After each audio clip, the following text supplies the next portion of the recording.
Hey guys, I wanted to create this short video for those people that are susceptible to getting kidney stones. And this is relating to nuts, okay? And what nuts have the lowest amount of oxalates? Oxalates are a chemical compound in certain foods that combine with calcium and create a lot of irritation in your kidney and the joints and other tissues of the body and can form kidney stones, okay? So certain nuts are high on the list: spinach, rhubarb, chocolate, and a lot of other foods have certain amounts of oxalates. In fact, it's almost impossible to avoid oxalates in your food because it's in so many different types of foods. So you really want to just consume the least amount possible if you're susceptible to getting kidney stones, okay?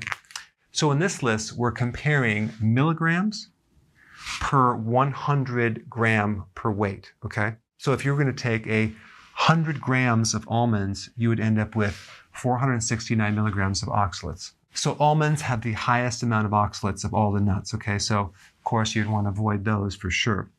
Cashews come in number 2, then come pine nuts, then peanuts, walnuts.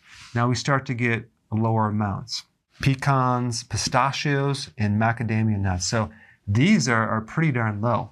And as a side note, there are other things you can do to minimize damage control. For example, if you were to consume nuts and cheese together, the calcium in the cheese would bind with the oxalate and make it insoluble, which means it'll go right through the body, through the digestive system, and not absorb through the digestive tract, end up in your blood, and then in the kidney. So the goal is to keep your dietary amounts of oxalates the lowest possible.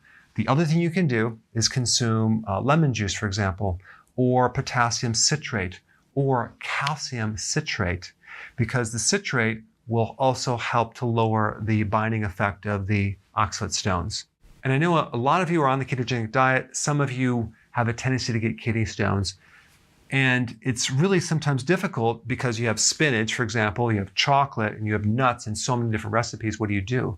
Well, you just go on the low end right here, and then add a little bit of maybe goat's cheese to the nuts, and that would definitely minimize the damage. And if you're not too familiar with oxalates, I have some videos down below you can study. All right, see you next time. So I want to thank you for being here and watching my videos. If you haven't already subscribed, go ahead and do so you can stay informed of future videos.